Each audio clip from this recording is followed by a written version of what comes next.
मेरा नाम रोयल है।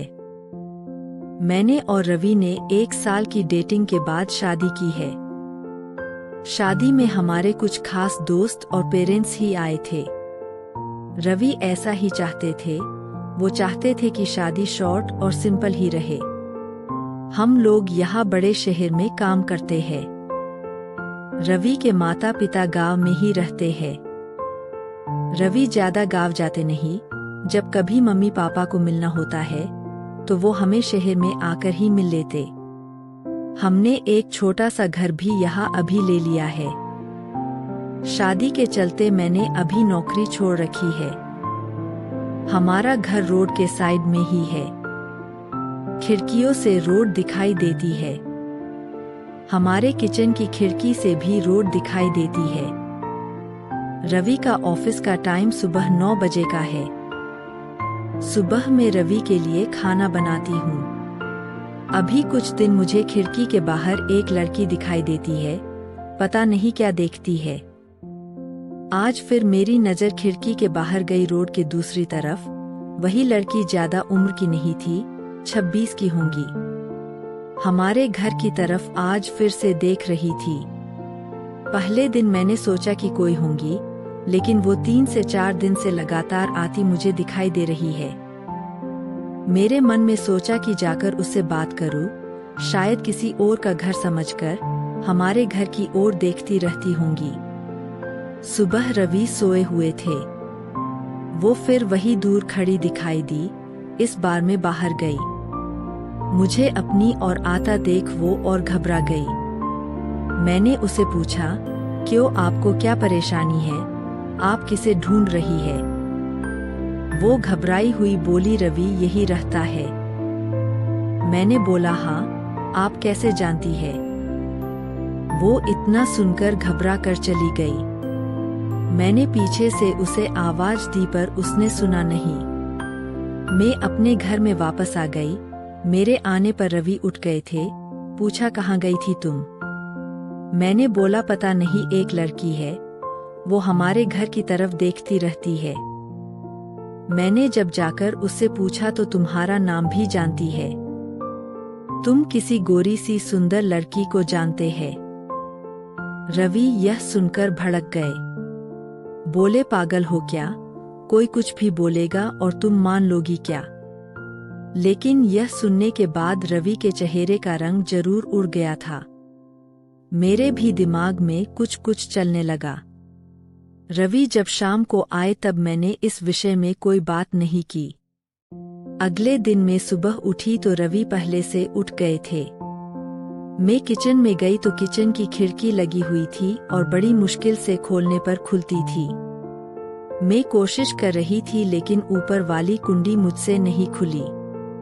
मैं हमेशा नीचे की कुंडी से खिड़की लगाती थी, लेकिन आज खिड़की की ऊपर वाली कुंडी भी लगी हुई थी। मैंने कैसे भी कुंडी खोली और खिड़की खोली तो मैं देखकर हैरान रह गई। रवि उस लड़की से वहां जाकर बात कर रहे थे। वो उस पर चिल्ला रहे थे और गुस्सा हो रहे थे। लड़की रो रही थी और रवि ने उसे उंगली दिखाकर जाने को कहा। यह सब देखकर मैंने खिड़की बंद कर दी ताकि रवि को लगे नहीं कि मैंने उसे यह करते देखा है। रवि फिर घर में आ गए। मैंने ऐसे जताया जैसे कि मैंने कुछ देखा ही नहीं है। अब मुझे ना जाने कैसे कैसे ख्याल आने लगे। रवि मुझसे क्या छिपा रहा है? मैंने रवि से शादी करके कोई गलती तो नहीं की। आखिर वो लड़की कौन है और रवि उस पे इतना गुस्सा क्यों हो रहे थे? रवि के जाने के बाद मैंने रवि के सारे दोस्तों को, जिन्हें मैं भी जानती थी, उन्हें फोन किया, लेकिन किसी को भी उस लड़की के बारे में नहीं पता था। मेरी समझ में नहीं आ रहा था कि क्या हो रहा है। रवि से पूछना चाहती थी लेकिन मुझे पता था कि वो झूठ ही बोलेगा। उसके बाद मैंने उस लड़की को घर के आसपास नहीं देखा। यह सब सोचते सोचते मेरी तबीयत बिगड़ने लगी। रवि मुझे बोलता था कि क्या हुआ, अपना ख्याल रखो, डॉक्टर के पास जाओ। लेकिन अब मुझे उसकी बातें बिल्कुल अच्छी नहीं लग रही थी। एक दिन जब मेरी हालत ज्यादा खराब हुई तो मैं ऑटो लेकर पास के बड़े अस्पताल गई। डॉक्टर से अपनी दवाई लेने के बाद मैं अस्पताल के पार्क में बैठी थी। अस्पताल में मुझे वो लड़की फिर दिखाई दी। उसे देखती ही जैसे मेरी बीमारी पता नहीं कहाँ भाग गई। मैं उसके पास तेज चलकर गई और उसका हाथ पकड़ लिया और उसे बोला, तूने मेरी जिंदगी में उथल पुथल मचा दिया। बोल, उस दिन क्या बात कर रहा था रवि तुझसे? क्या रिश्ता है तेरा मेरे पति से? फिर उसने मुझे जो बताया सुनकर मुझे लगा कि मेरा पति ऐसा है। उसने इतनी बड़ी बात मुझसे छिपाई। शाम को रवि जब आए तब उस लड़की को अपने घर में देखकर चौंक गए। मैं भी उसके पास ही बैठी थी। रवि उसकी तरफ देखकर बोले कि अच्छा, तो तूने इसे सब बता दिया? मना किया था दूर रहने को मेरी फैमिली से। मैंने बोला, रवि शर्म करो, तुम इतने कठोर कैसे हो सकते हो? अपनी सगी बहन की मदद नहीं कर रहे हो। वो लड़की संध्या थी, रवि की सगी बहन। उसने अपने पसंद के लड़के से शादी कर ली थी, इसलिए रवि और उसके परिवार ने उससे सारे रिश्ते तोड़ दिए थे। रवि ने कहा कि मेरी कोई बहन नहीं है।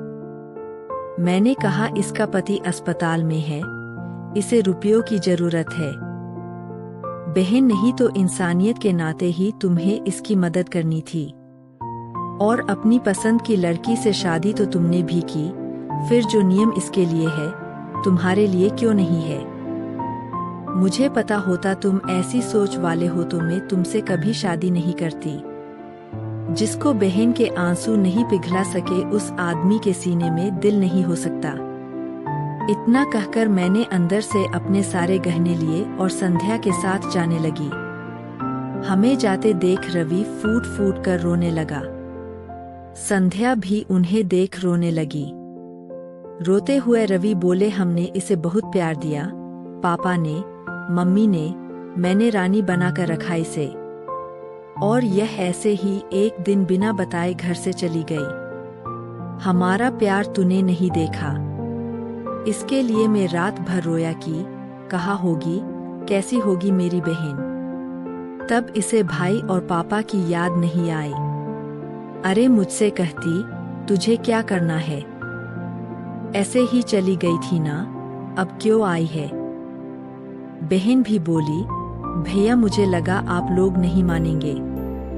उन दोनों भाई बहन को रोते देख मेरी आंखें भी भर आई, पर आंसू के साथ जैसे सारे गीले शिकवे खत्म हो गए।